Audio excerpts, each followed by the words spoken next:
Kairi, we're on our way.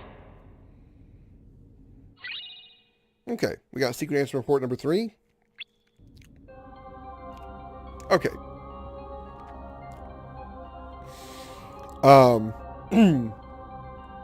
Before I move on here, I'll try to fill in some more holes in that in the stuff I was telling you about in the prologue when we first got Sora back at the beginning of Kingdom Hearts 2, right after the prologue, like I said. Remember all the events that happened in the prologue where Ansem ended up with Roxas and took Roxas to Diz. Well, that wasn't really Ansem.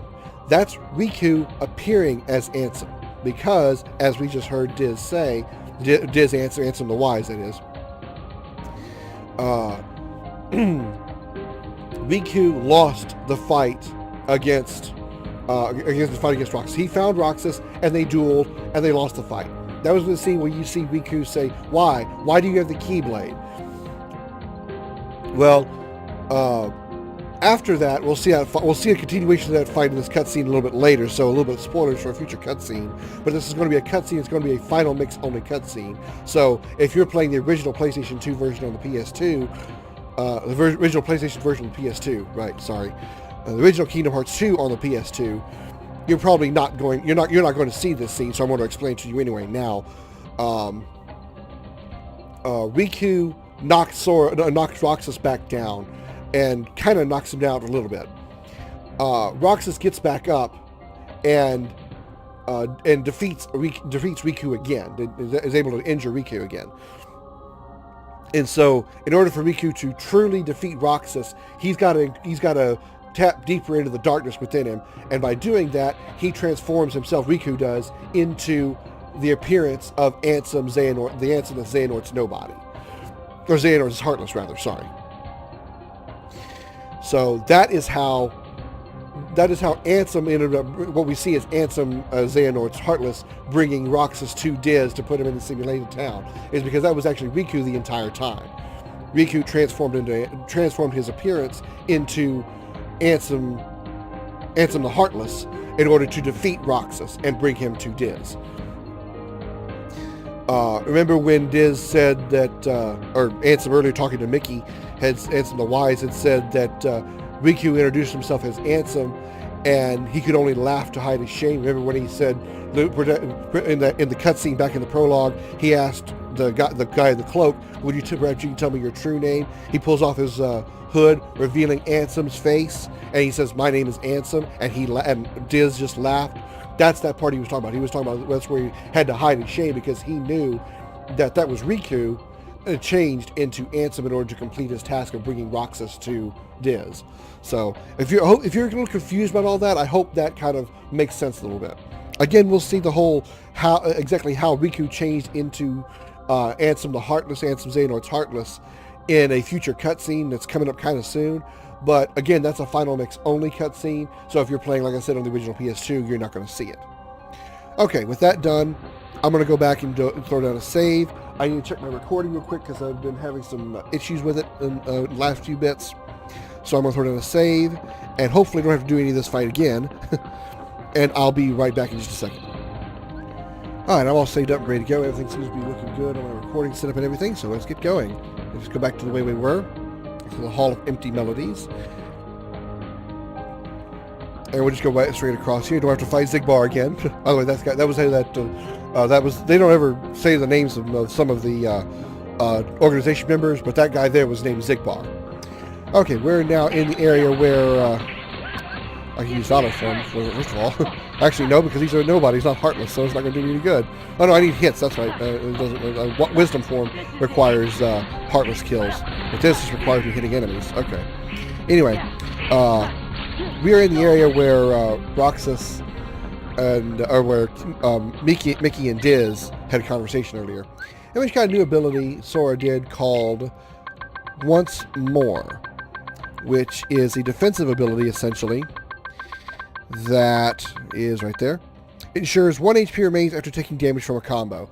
So, I would have liked to have had this ability earlier in that last fight against Xigbar, because from what I understand of this fight, basically that would have been considered a combo, as I was getting hit by all those all those shells at the same time. And I told you if you get hit once, you're likely going to be dead because they're just going to keep hitting you over and over again. With this enabled, you can continue being hit through with a combo. You can still be in the middle of a combo. Basically, this kind of turns you into a boss, sort of. And I don't mean like a boss. I mean like an actual boss enemy, where you can't kill a boss in the middle of a combo. You actually have to use a finishing move on him or a move outside of a combo. And that's what this ability does. If you're in the middle of a combo and you run out of HP, you will still always have 1 HP left. When no matter how many times he hits you during the combo. Now, after that, if he hits you again, then you're out. But it's make sure that if you're taking a lot of hits from a combo, that you're still able to survive it. I'm going to. I need how many AP do I need for that? I only have 1, so I need 4 AP, and I bet I don't have 4 AP boost items on me, do I? I only have 1. Okay, well, I'll equip it. I'll hopefully remember to equip it eventually, as it would be a good ability to have as an emergency backup in case I ever run across another boss that's going to do that shit to me. But for now, I'm not going to worry about it, but, you know. Okay, let's move on up.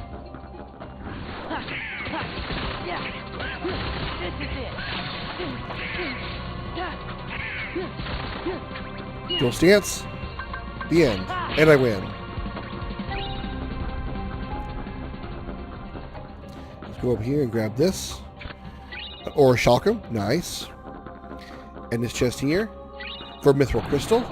And some enemies. Here's those Berserker guys. These guys are fucking irritating. That's the reason why right there. That I think would be considered a combo there. So I'd probably survive it if I had once more turned on. And assuming I'd run out of health, of course. I would always end up with 1 HP after that combo. And a dense crystal. Nice. Alright. It's over. Oh, you're being tossed around. It's over. Twilight Stone. Alright. This is where the actual conversation with Diz and Mickey happened.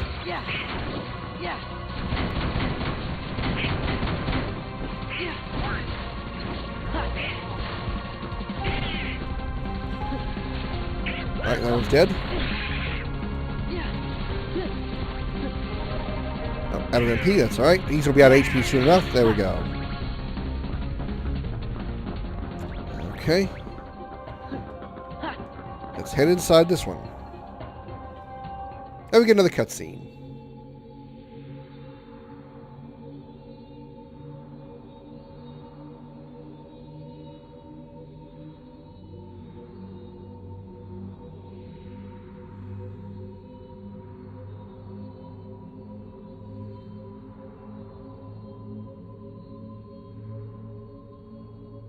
Yes, Kingdom Hearts.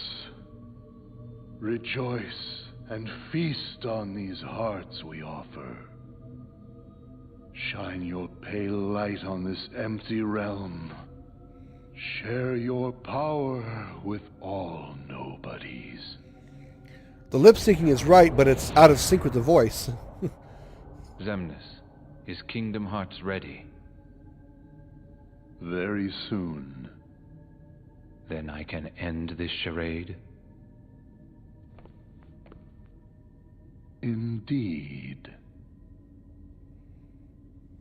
How I've waited to hear that. Yay. Look who we caught up to. Kairi, you are great! Oh?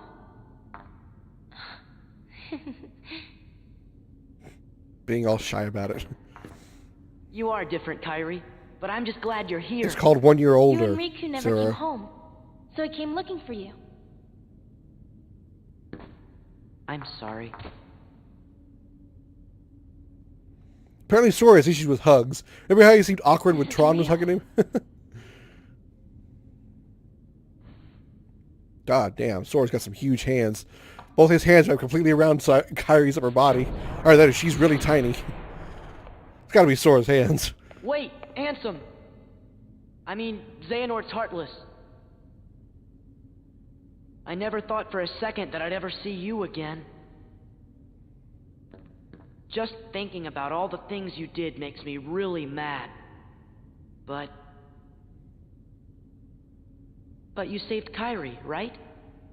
I have to be grateful for that. Thanks.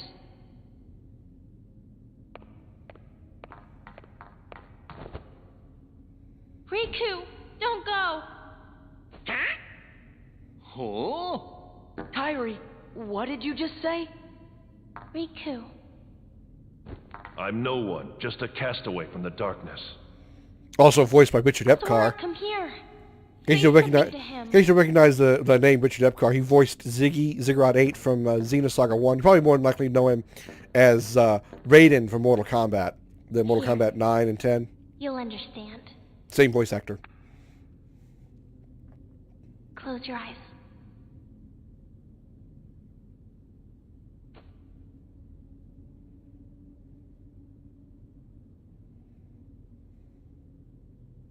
There it is. That's Riku, all right.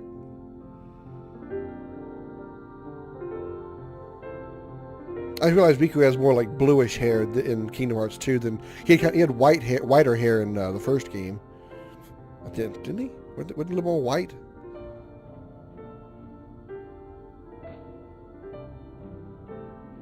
Riku! It's Riku. Riku's here. I looked for you. Come on, Sora. You've got to pull it together. I looked everywhere for you. I didn't want you to find me. But it was him that was helping us, wasn't it? Huh? Those clues we kept finding, that must have been Riku. Remember the organization member that handed us the box with the ice cream and the photo of Roxas, Hayner, Pence, and Olette in front of the mansion? Brightest friends. That was What do you him. mean by that? Why didn't you let me know you were okay? I told you. I didn't want to be found. Not like this. I couldn't. I fought with Ansem, with Xehanort's Heartless. When it invaded my heart and I won. Back in Kingdom But Hearts to 1. use the power of darkness, I had to become Ansem myself. Oh, and Chain of Memory. He battled him both Does times. that mean you can't change back? This battle isn't over. And until it is, I still need the power of darkness. Then, let's finish it. You're still Riku, no matter what.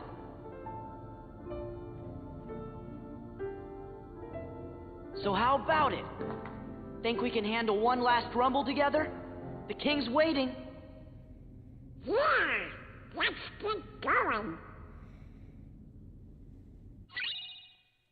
And we got Oblivion, the other Keyblade that I like.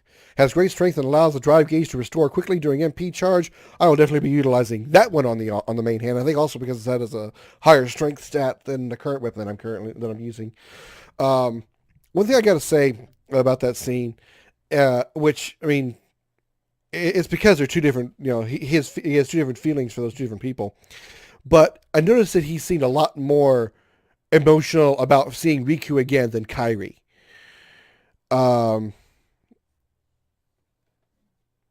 I guess because throughout Kingdom Hearts 1 and 2, he was looking for Riku and Kairi, but throughout most of Kingdom Hearts 2, he thought Kairi was safe back at the Destiny Islands, so Sora, that is, was just looking for Riku.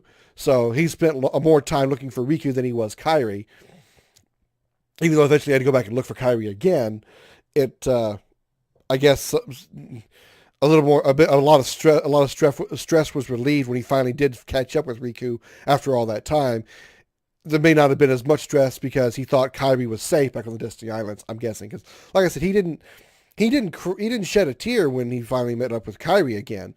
I mean, he had an awkward hug with her, but I mean, he seemed a little more emotional with catching up with Riku than Kairi. I'm not really having a judgment on that or anything like that. I just noticed that little detail. Just saying. And we got the Castle That Never Was map. All right. Let's go ahead and equip that Oblivion. No, not Oblivion. Not Olivia Newton-John. Oblivion Keyblade. Yeah, strength 6, magic of 2, so that's what we're going to do. We're going to replace that. That's fine, because it gives me the drive boost as well, which will be coupled with the drive boost ability that I have, so that'll boost it even more. And when I go into Valor form, I'll truly become Roxas and have Oblivion and Oathkeeper all at the same time, so that's good. All right. With that done, let's go ahead and move on. Do I want to go back into a previous save? No, I think we can go ahead and just move on from here. We're doing fine.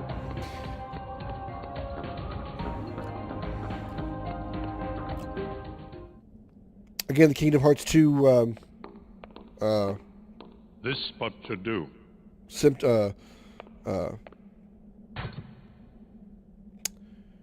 Fuck, I forgot the word. Syndrome. What's this Kingdom Hearts 2 magic syndrome for? of 3 steps in a cutscene again. It's a device to reclaim Kingdom Hearts and encode it as data. Not sure I get it. I do not claim to know the outcome of this venture either. Oh, After that can't be all, good. Hearts are unpredictable. So you're going to do it anyway.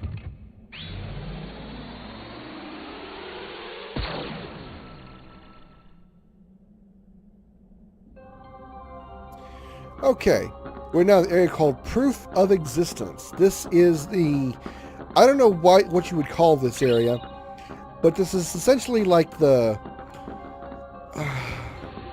actually I really don't have an explanation for it. It really is just a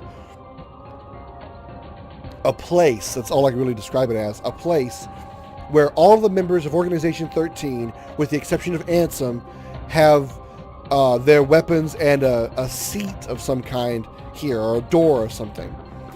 As you can see, all the red ones are organization members that have been defeated, either in Kingdom Hearts 2 or in Chain of Memories. Blue ones are ones that we have yet to defeat, or in the case of this one here, which is, you can see by the 2 keyblades, this is Roxas. He had recombined with his original form, his original one that made him a nobody to begin with, which obviously we know is Sora. The Key of Destiny. So I'll go ahead and we'll go over these other ones that we see. So we'll start from the top up here. Up here at the top, we got this guy here. This is the free shooter. This was Zigbar. This is the guy we just fought, the sniper guy. You can tell by his weapon. Over here, we have the Whirlwind Lancer. This was Zaldin from Beast Castle, the guy with all the lances and the wind attacks, where I had to use learn reaction command followed up by a bunch of jumps. Over here, we have 2 members that were defeated during the Chain of Memories events. The Chili Academic. This was Vexen. He had the blonde hair and had a voice kind of like Hojo from Final Fantasy VII. Advent Children, I guess you could say, or more specifically, Dirge of Cerberus. Here we got the Silent Hero. This was, I believe his name was Lexius. He carried what looked like a giant wrench as his weapon. It really did look like a really huge wrench. This one here is the Cloaked Schemer. This guy, you can't see because his thing is completely destroyed. You can't tell what his weapon is. But his weapon was essentially a book. Even though he didn't really use the book itself against you, he didn't use it to hit you or anything. At least I don't think he did. He mostly used it to cast spells and move and transfer you, you being Sora, to another arena. You being the player, I should say. I don't remember if you fought him with Sora or Riku, but he transfers you to another arena where you have to fight him in a different way and different kind of thing. It's a kind of a unique battle, but still frustrating because of the battle system of Chain of Memories. But he was defeated in Chain of Memories as well. This was, I think his name was Zexion. We see him here in Kingdom Hearts 2 in the Final Mix exclusive cutscene where we saw Ansem going down the spiral staircase, talking to what looked like Aqua's armor and her Keyblade, and then we saw him talking to that other hooded figure about Ansem going down there, or about not Ansem, but Xemnas going down and talking to that mysterious figure, mysterious voice that he's hearing down there. That's who Zexion was. He was that blue-haired guy. He's one that kept saying, what was the line he kept using? I used it twice.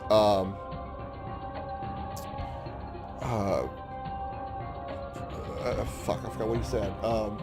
Anyway, I forgot what he said, so I can't remember it now. But anyway, this is the Luna Diviner.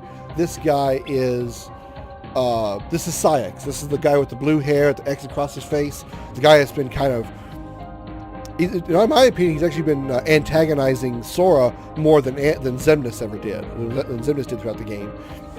He told him we saw him back in Hollow Bastion when he was calling the Heartless and telling Sora to defeat the Heartless so we can gather those hearts. And Maleficent stepped in to try to interfere and stuff. That was Syx. Down here we have Flurry of Dancing Flames. You can tell by the weapon that was obviously Axel, because we remember Axel had a lot of fire attacks. This here was the Melodious Nocturne. This was what was his name? Demix. He was the guy with the blue guitar, kind of a skittish guy who's like, I told them they were sending the wrong guy. You know, that guy with the dance water dance things. That was who that was. This here is the Gambler of Fate. This is the first battle we have to do with the last two the members of Organization 13. This guy is named Luxord. He's the Gambler, as you can tell. He was the guy we saw in the Final Mix cutscene with all the seats. We saw this several times, but with all the seats of Organization 13, you saw him pull out the cards and pull out another card saying, "What is fate going to be?" Yada yada yada yada. That was who that was. We also saw him in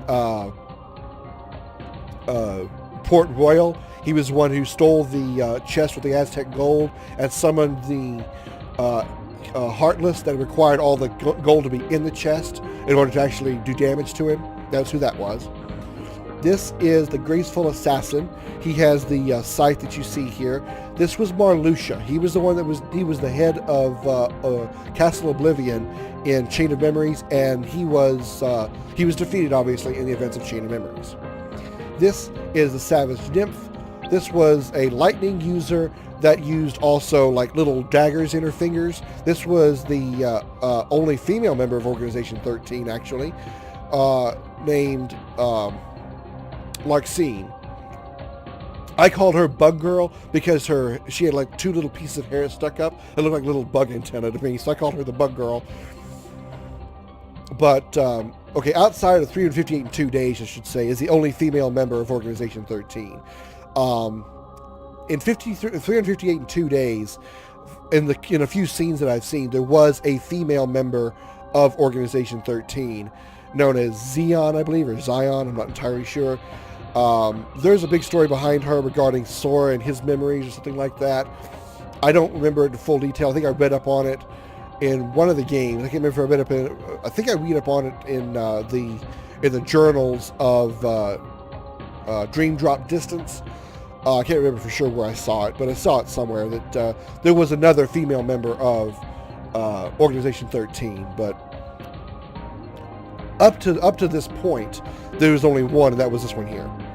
Okay, what we have left to do, as you can see, with all the bedrooms destroyed, and obviously, Roxas being part of Sora now, the only members of Organization 13 left are the Gambler, Luxord, and this guy here, Syx. So we have to do both these fights. We have to do, obviously, Luxord first, so we have to go in here, so here we go.